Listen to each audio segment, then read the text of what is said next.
Cleopatra VII. Have you heard the story about the last queen of Egypt?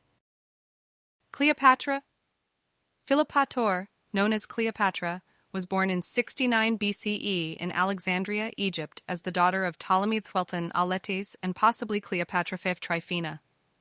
She belonged to the Ptolemaic dynasty, a Greek ruling family that governed Egypt. Cleopatra had a complex personal and political life, intertwined with the grand stage of ancient history. In 51 BCE, at the age of 18, Cleopatra ascended to the throne alongside her younger brother, Ptolemy XIII, as per the traditions of the Ptolemaic dynasty.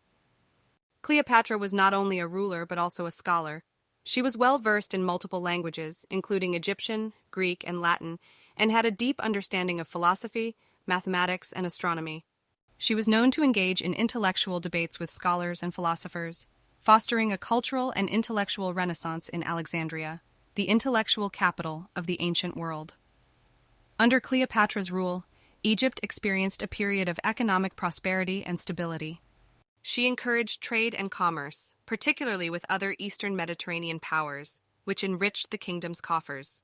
Cleopatra's administration also focused on internal development, investing in infrastructure, irrigation projects, and the expansion of Alexandria's harbor, which facilitated international trade. However, their co-rule was tumultuous, marked by power struggles and internal conflicts. Cleopatra's influence and ambitions clashed with those of Ptolemy XIII's advisors, including the eunuch Pothinus and the general Achillas. In 48 BCE, Cleopatra was forced into exile after being expelled from Egypt by her brother's advisors. It was during this time of desperation that she sought the assistance of Julius Caesar, the Roman general who was in Egypt pursuing his rival Pompey. Cleopatra famously gained an audience with Caesar by having herself smuggled into his presence rolled up in a carpet. Enchanted by her wit and beauty, Caesar decided to support her claim to the throne and helped her defeat Ptolemy XIII's forces at the Battle of the Nile. Cleopatra and Caesar became lovers and formed a powerful political alliance. She accompanied him to Rome, living in his villa and immersing herself in the grandeur and sophistication of the Roman Empire.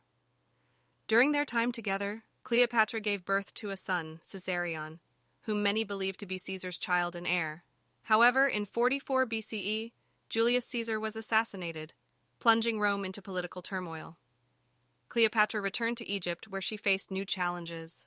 In order to maintain her grip on power and protect her kingdom from Roman influence, she aligned herself with Mark Antony, one of Caesar's trusted generals, and a member of the Second Triumvirate ruling Rome. Cleopatra and Mark Antony's relationship was both passionate and politically strategic. They fell deeply in love, and Cleopatra gave birth to 3 children, twins Alexander Helios and Cleopatra Selene II, and another son named Ptolemy Philadelphus. Their alliance aimed to secure Egypt's independence and resist Octavian, who emerged as a powerful rival to Antony. In 31 BCE, the conflict between Mark Antony and Octavian reached its climax at the Battle of Actium. Cleopatra and Antony's forces were defeated, and they were forced to flee back to Egypt. It was during this tumultuous time that Cleopatra, upon hearing false reports of Antony's death, decided to take her own life. As the legendary story goes, she allowed herself to be bitten by an Egyptian cobra, symbolizing her royal lineage and divinity. Cleopatra's death marked the end of the Ptolemaic dynasty and the beginning of Roman rule in Egypt. Octavian became the sole ruler of Rome, adopting the title of Augustus Caesar and solidifying his power.